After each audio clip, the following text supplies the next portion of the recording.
y a de l'espace, pas grave. Vous pouvez passer par l'autre côté. Vous pouvez faire. وين مش الاولاد؟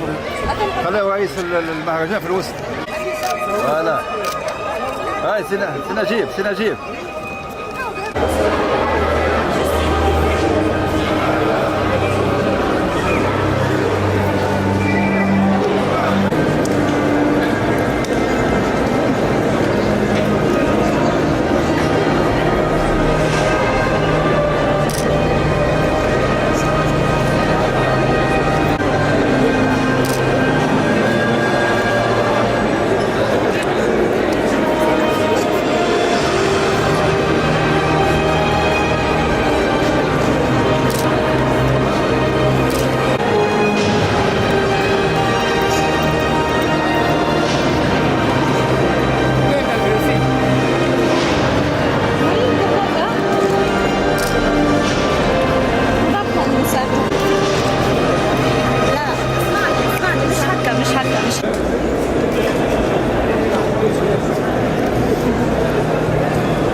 امان تعاونوا بعض.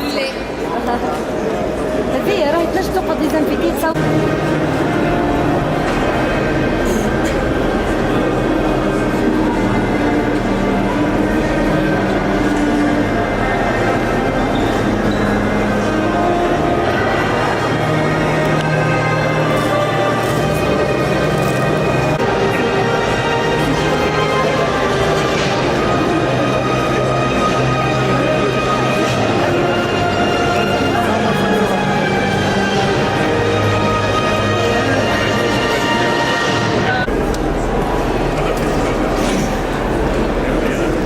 عسلامة ومرحبا بكم الناس الكل تبع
تقريبا تفضل تفضل.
الساعة ونجيب بالقاضي باش يدخلوا.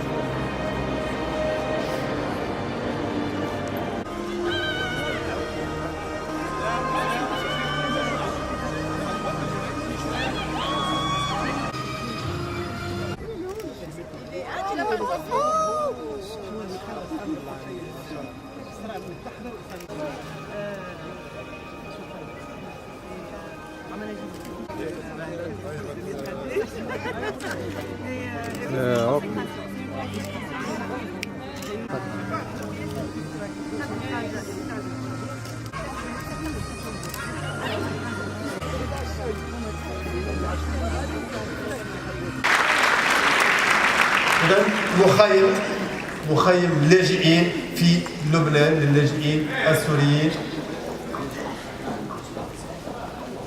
ورواية التي تعود على هذه الرحلة، رحلة في الذهن في الجسم، l'introspection dans un camp de réfugiés syriens au Liban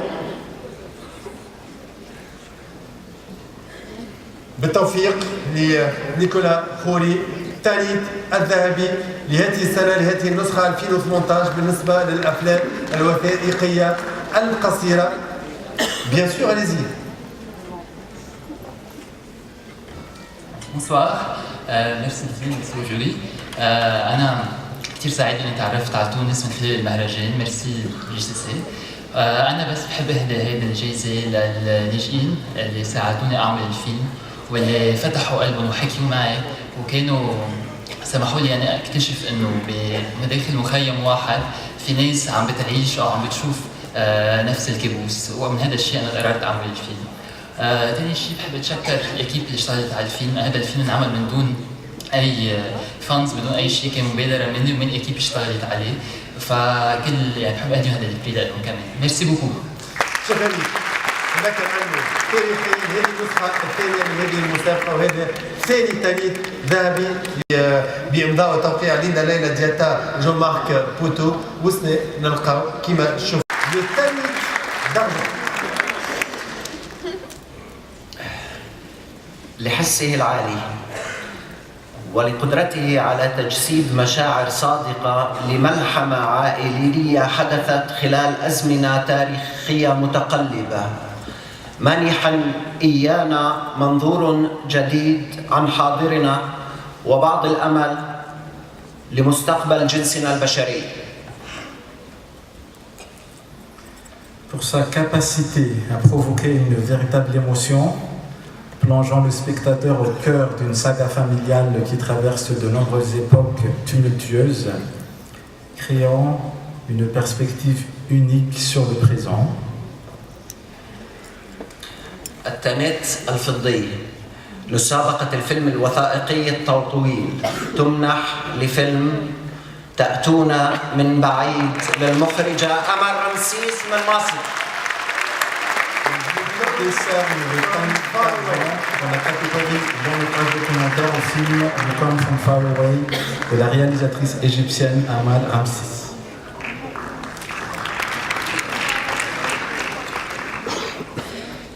You come from far away. إذا لأمل رمسيس. حاولوا تتخيلوا لحظة بركة أنتم عندكم أخوات ما تحكيوش فرد لغة، ما تنجموش تتواصلوا.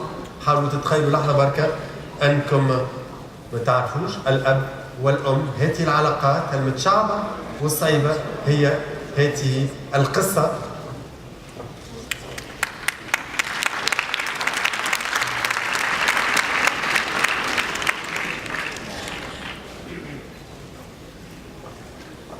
Amal Ramsis, donc c'est l'histoire assez atypique de frères et de sœurs qui ne peuvent communiquer.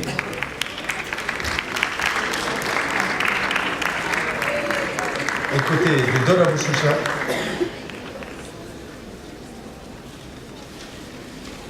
Généralement, la chronologie habituelle, c'est qu'on enchaîne avec le Tanit d'or. لكن في العادة متعودين انه نواصلوا مع التانيت الذهبي بالنسبة للأفلام الوثائقية الطويلة، لكن استثنائيا وبإرادة من إدارة المهرجان غيرنا شوية الترتيب. علاش؟ باش نخليه في آخر السهرة. Les longs métrages documentaires, cette année, l'exception a été faite par la volonté de la direction des JCC pour justement donner plus de place, plus d'envergure pour ce titre qui mérite amplement la place qui lui est. Donc on essaiera de rendre un hommage vibrant à la fin de cette soirée pour les doubles détenteurs, ceux qui vont inscrire en lettres d'or leur nom au palmarès des JCC pour les longs métrages fiction, mais également les longs métrages documentaires. Merci, شكرا لكم، شكرا للجنة التحكيم، تصفيقة كبيرة عليهم مرة أخرى.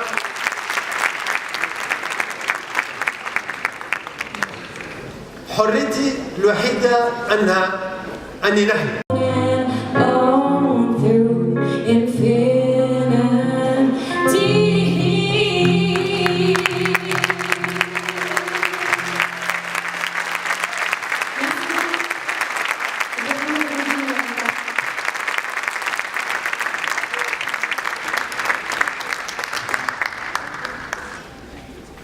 المعركة الأزلية للحرية نجا تونس. حمزة زرمجيني، لطفي بوسيدرا. ما الذي قدم هذه السنة؟ تقرير لجنة التحكيم. Je voudrais remercier avant tout pour toute la jury, M. Najib Ayed et son équipe, et tout le public qui nous avons vu passionnés avec la sélection de ces films cette année. لتسلم هذه الجائزة التالية الفضي.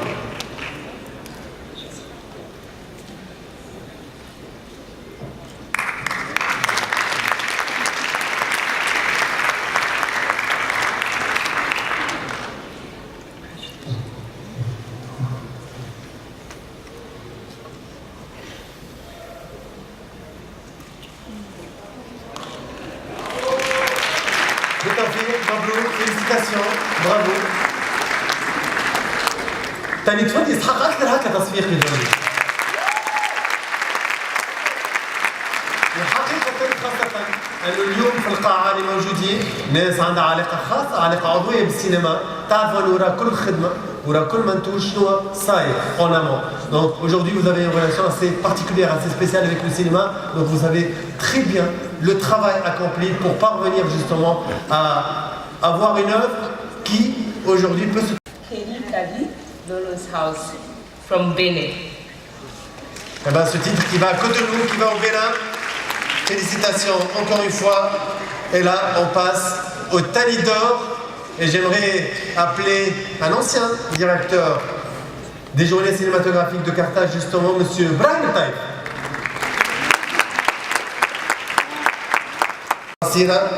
ونواصلوا مع لجنة التحكيم، نواصلوا مع الأفلام الروائية الطويلة. 13 films في المسابقة, 13 longs métrages en compétition et on va enchaîner avec cette catégorie. Allez-y. Ça va à Sophia de Myriam Ben Mabaraka. Sophia, et le titre sera remis par Mohamed Tablewi, le directeur du Malmö Arab Film Festival. Sophia, 3e trophée ce soir.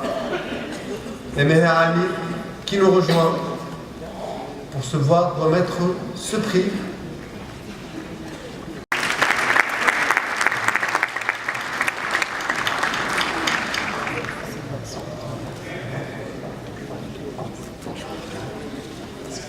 ونمر معا للتنويه الثاني. Seconde mention spéciale, elle sera remise par Clarence Thomas Delgado, réalisateur, pour recevoir ce trophée, cette mention spéciale. تنويه خاص بالنسبة لماكيلات لإكوا بانغو من الكونغو. ودعوة للسيد كلارنس توماس ديلغادو المخرج السنغالي لتسليم هذه الجائزة.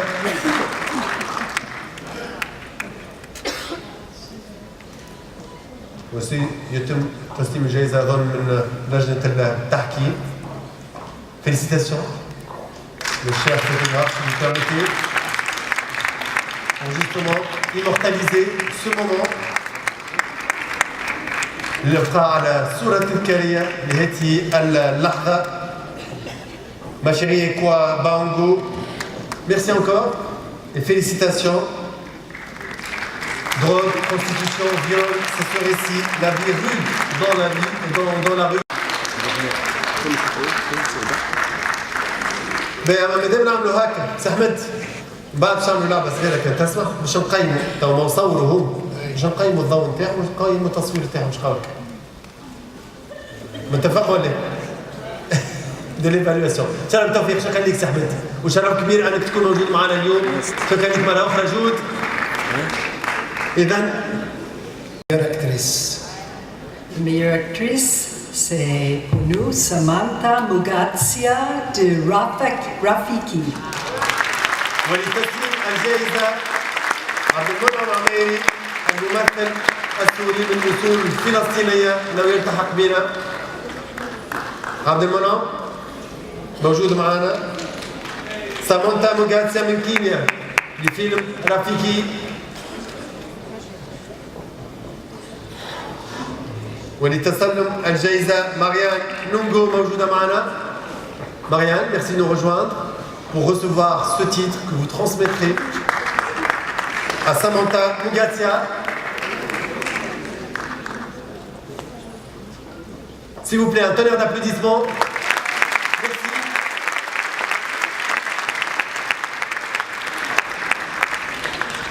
نذكر أنه السنة الفارطة كانت فيرونيك تشاندا بيا اللي تحصلت على هذه الجائزة لفيليسيتي الفيلم السنغالي.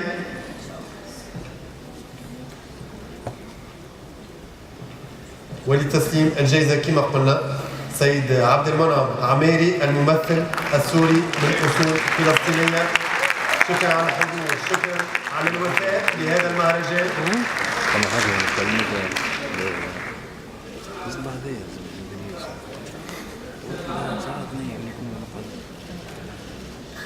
سيدنا لو نواصل. أحسن ممثل، le meilleur acteur. والدعوة دورة زروق لتسليم الجائزة جائزة أحسن ممثل. شكون باش يجي ولا يخلف عبد المنعم شوية؟ تناوله لشخصيات هامشية على نحو آثر ومؤثر يمنح التانية الفضي إلى Le Tani d'argent, c'est pour Yomedine Liandresha.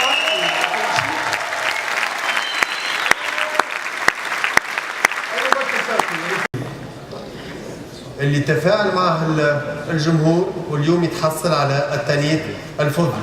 Donc le tani d'argent pour Yomedine de Aboubakar Chaouki, le prix est remis par Félix Bourdine à Mohamed Sien. Je rappelle un orphelin, un lépreux qui quitte pour la première fois les confins de la colonie de lépreux et parcourt l'Égypte à la recherche de leur foyer, de leur famille également et de leur acceptation par eux.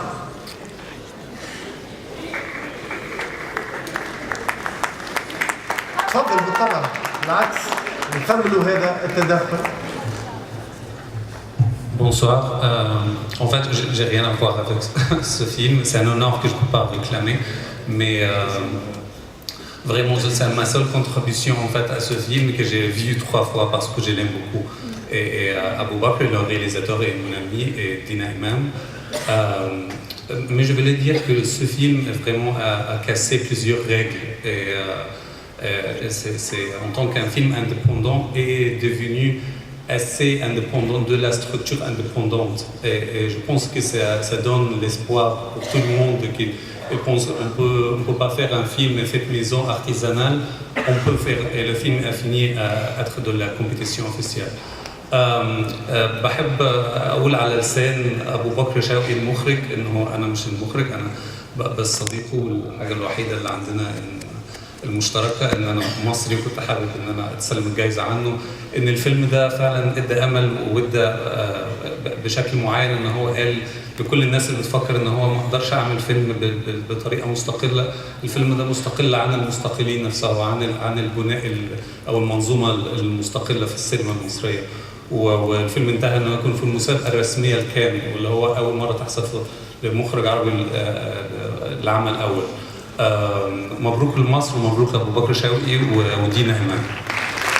شكرا لك محمد سيان، شكرا لفريد برديد، شكرا للجنة التحكيم، تصفيقة كبيرة من ضلكم على لجنة التحكيم. Un grand merci, notre gratitude pour tout le travail accompli.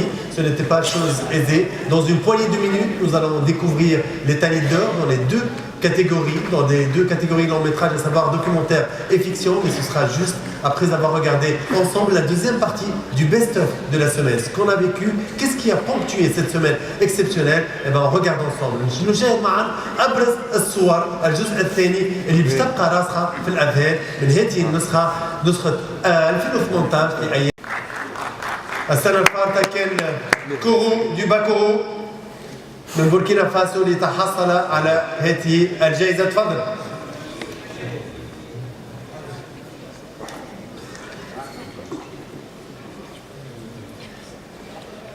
Cette fois, c'est là. C'est juste distingué. Ce film s'était fait pendant 6 ans et c'était très difficile. C'est mon deuxième long métrage documentaire et les 2 films malheureusement sont interdits. Je voulais dire quelque chose sur ça parce que c'est très important. La critique en général, c'est pas mauvais. Et je veux dire pour les gens de le pouvoir, arrêtons d'avoir peur de la critique, parce que la critique, ça vient d'amour, ça vient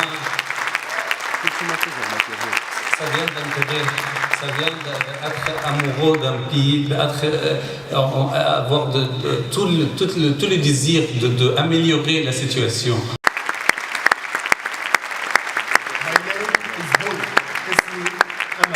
سيدي معي بعد ما تم السؤال كانت تبقى بحثنا على الركح والدعوة إلى سيد وزير الشؤون الثقافية سيد محمد زين العابدين كانت تلتحق بنا لتسليم جائزة التانيت الذهبي الأفلام الروائية الطويلة. Donc, Tani d'or des films, des longs métrages de fiction, c'est Najib Ayed. C'est Najib. C'est Najib. تفضل معنا باش نكتشفوا مع بعضنا après le fameux roulement de tambour باش نكتشفوا مع بعضنا اسم الفائز وشكون باش يكتب اسمه في تاريخ هذه النسخة وباش يخلف واحد من أعضاء لجنة التحكيم بالطبيعة ليتشينو أزيفيدو من موزمبيق اللي كانت تحصل على الجائزة السنة الفارطة. تفضل سيدي طارق.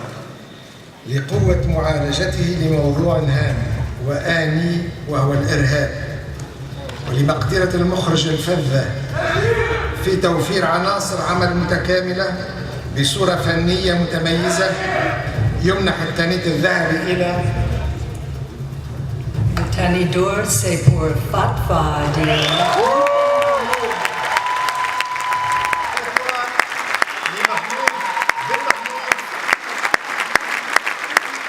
يتحصل على التانيت الذهبي. التطرف العنيف، la radicalisation, l'extrémisme religieux à la loupe. التطرف العنيف تحت المجهر، وأيضا العلاقة بالعائلة، بالتأثير العائلي، بدور العائلة بالطبع.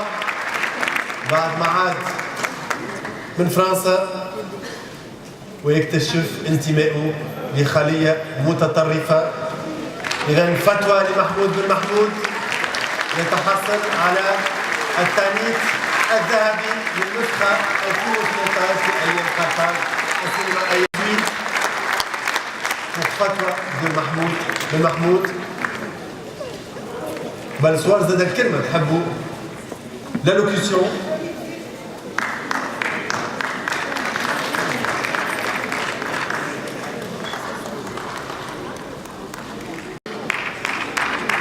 نعرف اللي تعبر خير بالصور بالكاميرا سي محمود. انا نطلب منك انه تعطينا كلمه celle de la cécité de la famille, de l'encadrement, de l'accompagnement de la famille, de ces jeunes qui basculent dans l'extrémisme religieux. Un sujet à l'ère du temps, un sujet qui touche nombre de familles tunisiennes et d'ailleurs. تصفيقة كبيرة محمود بن محمود.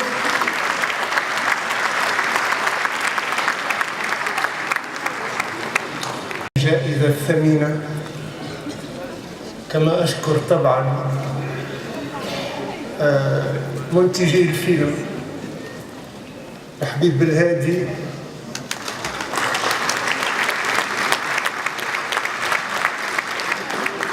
حاتم بن ميلاد عن شركة فنون التوزيع، وطبعا لي فخير داردان ديلفين تومسون عن شركة لي فيلم دي فلور، علما أن هذا الفيلم هو إنتاج مشترك تونسي بلجيكي. طبعا أتوجه أيضا بالشكر لكل من عملوا على هذا الفيلم سواء كتقنيين أو ولولاهم لما كان فيلم فتوى بهذا المستوى. طبعا أنا لما صورت هذا الفيلم